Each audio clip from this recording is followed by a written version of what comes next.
Hello everybody, and welcome to Psychology Snippets.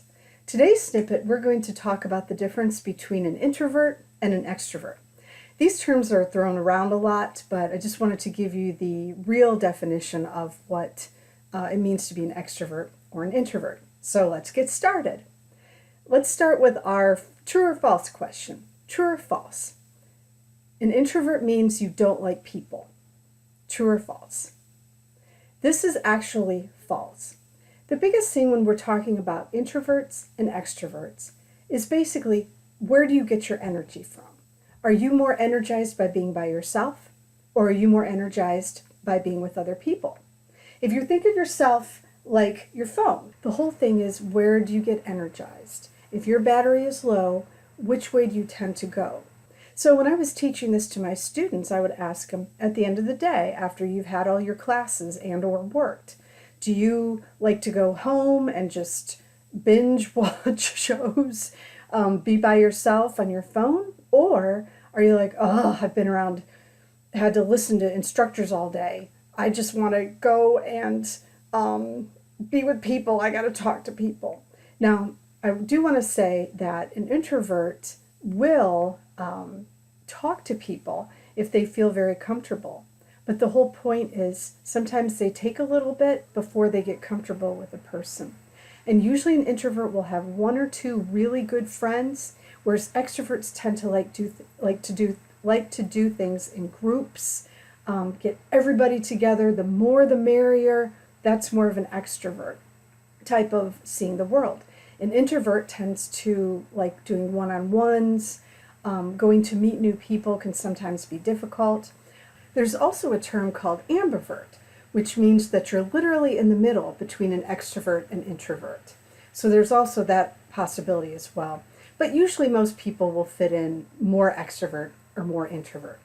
Now, I know some of you are thinking, well, sometimes I'm this way and sometimes I'm this way. But we usually have a default. So this comes into play when we're looking at being an extrovert or an introvert.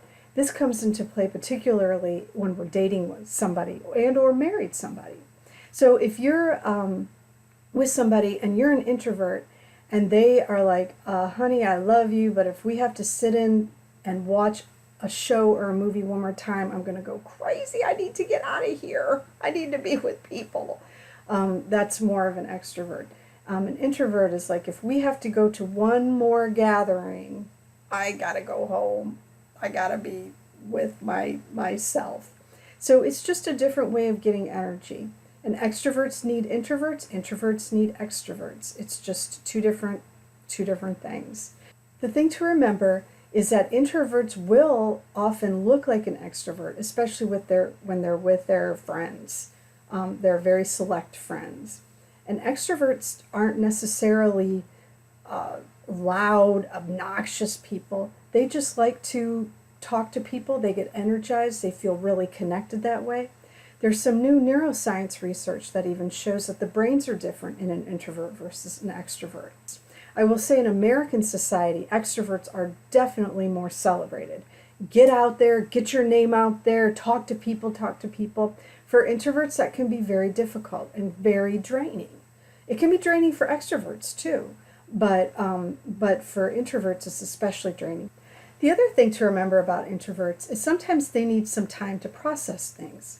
If you ask them a question and they're not able to get to you right away, they need to process a little bit more time. They might need some more time to process that. Extroverts tend to be able to give answers right away. When they're processing information, they need to speak it out loud. They need to talk about it with other people. Again, just different ways of processing. The other thing is introverts can come off as looking snobby or withdrawn, when in reality, they might just be processing things. And sometimes extroverts can come off as being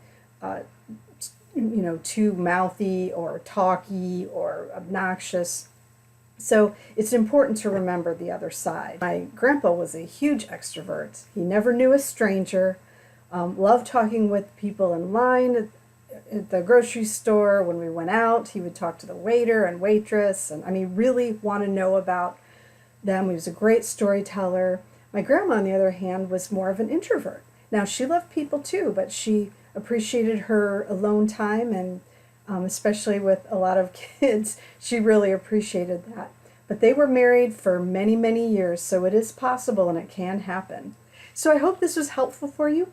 Please subscribe to my channel, share and like and comment, and let me know what topics you'd like me to cover in future psychology snippets. Till then, take care of yourself, and I'll see you next time. Bye!